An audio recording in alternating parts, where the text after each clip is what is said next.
Who doesn't love a little chapel roan? Good afternoon, everybody. Katie, thank you for that fine introduction. I want to thank the entire SJMC Public Engagement Committee as well for hosting today and for putting on this incredible event.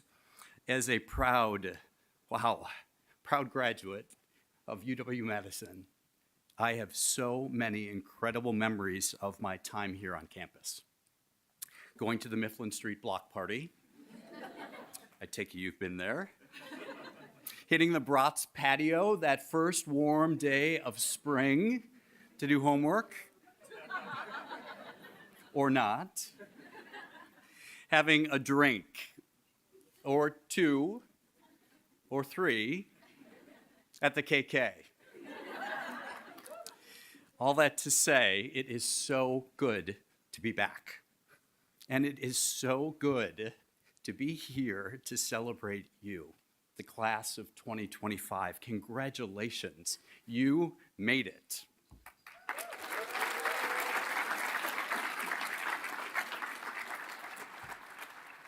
You made it through those early morning classes, the late night study sessions on the quiet floor at the Memorial Union. You juggled homework and internships, extracurriculars, and everything else. Today is indeed an extraordinary accomplishment. And as we all know, you wouldn't have made it here without the advice and support of your loved ones, many of whom are here today. So let's give them another round of applause as well.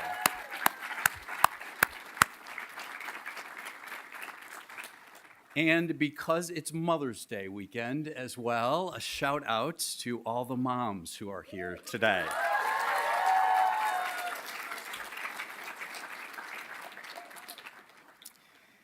Class of 2025. During your time here at this school, you have learned many things. Perhaps most important, you have learned the power of a story, how to tell it, how to share it, how to shape it. As journalists, producers, PR professionals, digital media experts, and communicators of every stripe, the stories you tell will define your career and your life. But what I found in my life is that the stories that impact us most are often not the ones we control. They're the ones that blindside us, that interrupt the narratives we've carefully crafted, and force us to re-examine everything we thought we knew.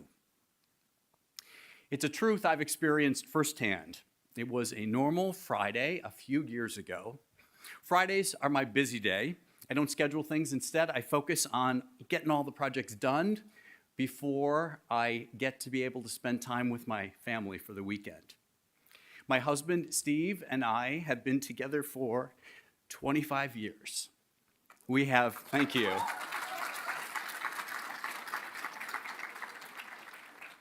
We have two beautiful daughters, Avi, who is 15, and Noah, who's 12.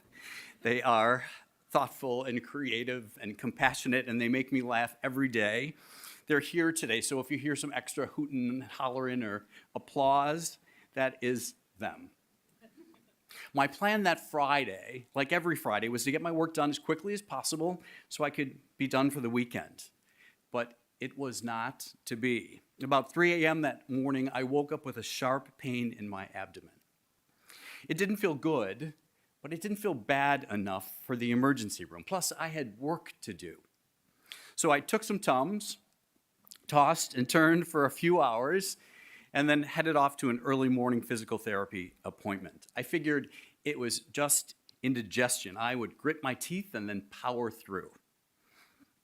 But as I drove to my appointment, as I sat in the waiting room, as I laid on that physical therapy table, I began feeling more and more like something was wrong, really wrong. So finally, I caved. I called an Uber and rode to the ER. The whole way, all I could think about was how silly I was being. I was overreacting. It would be nothing. When I arrived at the ER, after all the normal questions, they gave me a CT scan. And the scan revealed something bad, a blockage that at any moment could shift and cut off oxygen to my vital organs, my lungs, my heart, my brain. All morning, I'd been walking around with a little ticking time bomb inside of me. And just like that, a normal Friday became potentially my last. Steve got to the hospital as fast as he could. A few minutes later, my daughters arrived too. The doctors told me that I needed surgery as quickly as possible, so I would only have a few minutes with my family before they wheeled me into the operating room. What do you say to your loved ones when you're not sure you'll get another chance? First, I turned to my daughters. I told them that sometimes in life, bad things happen, unpredictable things. I told them honestly how I was feeling, afraid, but also so proud of them, of their strength, their kindness, and the people they are and are yet to become. And I told them I loved them. That was most important. Then I turned to my husband. No words came out. I think he saw the fear in my eyes. So he said with conviction, he said, "The girls and I will be there waiting for you, and we will see you in a few hours." "And I will be there," I replied. I carried his certainty with me into that operating room. Now, spoiler alert, I survived. The surgery was a success. I went home later, spent the day or so healing up, and then got back to life. Everything basically returned to normal. Everything except for me. That day fundamentally changed who I am and how I think about the future. Graduates, the world you are stepping into is a complicated, confusing, contradictory place. But there is one unshakable, unbreakable rule that you can count on holding true. You cannot predict what tomorrow will bring. For each one of you, there'll be a handful of days that change your life. And chances are you won't realize you're living one of those days when you wake up in the morning. You won't wake up knowing that's the day you're going to meet the person you marry or get your dream job. You won't wake up knowing that's the day you'll be diagnosed with cancer or have to say goodbye to someone you love. It'll just be a normal day until suddenly it isn't. So, class of 2025, what do you do? How do you navigate a world where the only certainty is uncertainty? Well, the short answer is, the hell if I know. This is a speech about uncertainty after all, so I have to be honest. That said, while I don't pretend to have the answers, I do have a few pieces of advice. Today, I want to share with you 3 lessons I learned that fateful Friday that have helped guide me since and that I hope will help guide you too. Lesson 1, trust your intuition. We live in a culture that puts a priority on evidence that can be quantified. It doesn't count unless it can be counted, I think the old saying goes. I've worked with leaders from nearly every industry, from entertainment to finance to technology to healthcare, and I've seen firsthand how much leaders like to rely on data and metrics to make their decisions. And there's good reason for this. Facts, figures, evidence are important. They cut through assumptions and help reveal the ground truth. But there are times in your career where quantifiable evidence points one way and your instincts will pull you in another. A campaign strategy that checks all the boxes, but somehow misses the heart of the matter. A proposal that seems like slam dunk, but still isn't right. A job offer that gives you everything that you wanted, but you have a sense that it's not quite right for you. In those moments, listen to yourself, because intuition is evidence too. Intuition is your body and your mind processing information at a deeper level. So, if you have a gut feeling, pay attention to it, analyze it. Don't just take Tums and go back to bed. I tried that, it did not work. Look, it takes courage to say something doesn't feel right, especially when everyone else is rushing ahead. But in moments of uncertainty, don't be afraid to slow down, to listen to yourself, and to trust your intuition. That brings me to the second piece of advice I'd like to share. In my life, I've found that moments of crisis and moments of celebration have something important in common. They remind us what truly matters. What I remember most about my graduation from UW-Madison is not getting the diploma. It's not throwing my cap into the air, and bad news for me, certainly not my graduation speaker. What I remember most and cherish most about that day is the people who were there with me, the people I loved, who loved me, who were there cheering me on. I know from experience, there are people in this room who will be in your life for decades. They'll be there to watch you walk down the aisle. You'll FaceTime them when you get that dream job. And when life gets tough, when the unexpected or unimaginable occurs, they'll be there to offer you strength and solace. We don't always get to choose what happens to us in life. But if you're lucky, you get to choose who is by your side when it happens. In my life, in my career, I found that who matters so much more than what. So pick your who carefully. Your colleagues, your mentors, your partners, your friends, surround yourself with people who challenge you, who support you when you struggle, and who celebrate your success as their own. Surround yourself with people who lift you up. I'll leave you with a third and final piece of advice, and this one isn't a statement, it's actually a question. Are you living the life you desire? I think it's easy to forget how much choice, how much agency we have in our own lives.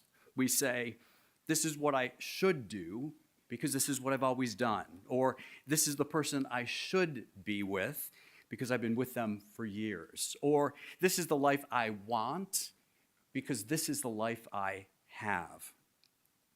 You know, we spend so much time performing, showing up in ways we think will garner approval, hiding the parts of ourselves that we fear might be judged. But what if, instead, we asked ourselves, what would wholehearted living look like for me?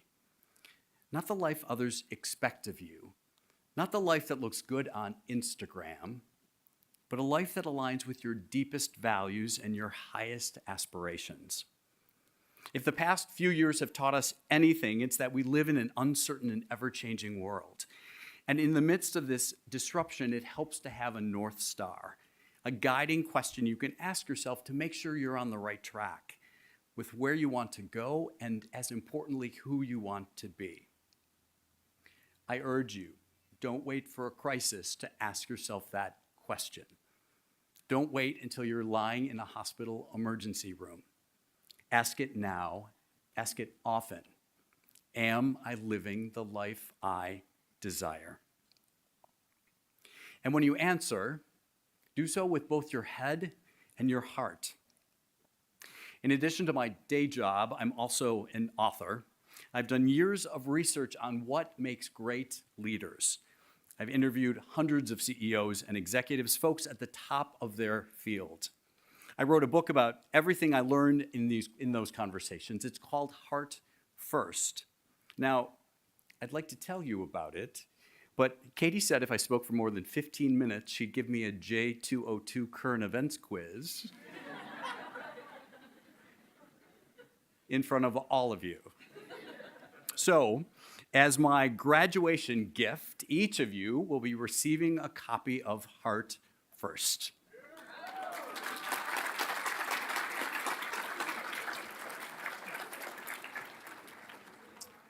Hey, it's as close as I'll ever probably get to an Oprah-like moment. And as Katie said, keep an eye out for my new book coming out in August. I won't spoil too much, but I will share one lesson from Heart First. The best leaders balance both their head and their heart. They build a life that balances productivity with well-being, change with security, work with life. And they do so in large part by having that relentless focus on what they've decided is most important. Am I living the life I desire? It's a question only you can ask and only you can answer. But no matter what this world throws at you, the answer will guide you forward. Class of 2025, today you begin a new chapter in the story of your life. I don't know what challenges you will face, what opportunities you will discover on your journey, but here is what I do know. You are ready. The lessons you have learned here at UW-Madison, the skills you have mastered, the friendships you have made, all of it will carry you through whatever comes next. You are ready for the world. And more importantly, the world is ready for you. In a world hungry for meaning and connection, we are counting on you to craft narratives that bridge divides, that illuminate truth, and that inspire action. We are counting on you to be architects of understanding in an age of confusion, creators of clarity, champions of human connection. In short, we are counting on you to be exactly what this school has prepared you to be, leaders. So, as you leave this campus and begin writing your next chapter, I hope you'll do so with intention, with purpose, and courage. And remember, the most powerful impact you'll have won't be through the words you write or the campaigns you create, but through how you show up in the world, how you listen, how you connect, how you lead. And no matter what this life throws at you, I know you'll meet it with compassion, conviction, and courage, even in an unpredictable world. Of that much, I am certain. Congratulations, Badgers. I can't wait to see the stories you tell and the stories you live. On Wisconsin.